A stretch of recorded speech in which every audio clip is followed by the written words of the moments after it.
Brilliant Stars, exclusive promos, and Gold Star Torchic, and a potential sleeper Rayquaza card. Today, we're breaking down some of the hottest moves happening right now in the Pokemon TCG market. Whether you're a collector, an investor, or just a fan of the cards, there's a lot happening you don't want to miss. Let's jump in. First up, Brilliant Stars. This set has quietly become one of the most exciting modern boxes. Back in May, booster boxes averaged around $250. Today, they're selling closer to $430. And it's not just because of one card. Though the Charizard V alternate art number 154 is still the headline chase, that card is part of a bigger narrative that links back to two other Charizards, the Japanese XY276 promo and Sword and Shield 260 promo, together forming the Charizard vs Venusaur trilogy. While the XY276 has already exploded, cards number 154 and 260 remain very strong pickups, even in a PSA 10, with prices hovering around $850 and $350.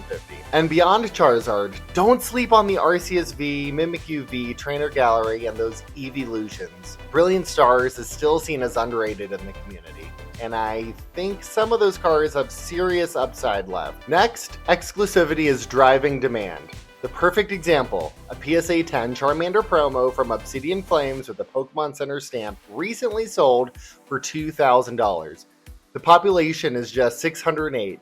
Compare that to the non-stamped version, which sells around $250 to $300 in a PSA 10, with a population of 8,874. That's a massive difference, and it highlights how collectors value the exclusive cards. If you're looking for a cheaper alternative, take a look at the Pokemon Center stamped Snorlax promo from the 151 ETB. PSA 10s are at about 1386 population, and they're closing in on $1,000 sales. They're still relatively low compared to Charmander, and could have room to grow. Now, let's talk vintage heat. The Japanese Gold Star Torchic has been on a wild ride. In July, there's a $20,000 sale for a PSA 10. Just a month later, we saw another sale, this time $28,000. That's an $8,000 jump on the same card. But why? Population. There are only 100 PSA 10s in Japanese, and in English, even scarcer. Just 19 PSA 10s exist. With supply this limited, each auction can swing the price thousands of dollars. Will we keep seeing these jumps with every sale, or is it simply the extreme scarcity driving massive variance? Either way, Gold Stars are still proving they're in a league of their own. Finally, let's talk sleepers. Silver Tempest is often defined by Lugia V, but there's another card in the set that I think is flying under the radar, Rayquaza VMAX from the Trainer Gallery number 20. This card has amazing artwork with Rayquaza and Zinnia, tying back to the Delta episode and the Ruby and Sapphire remakes. PSA 10 pops are at around 10,963 and recent sales are leveraging around $210.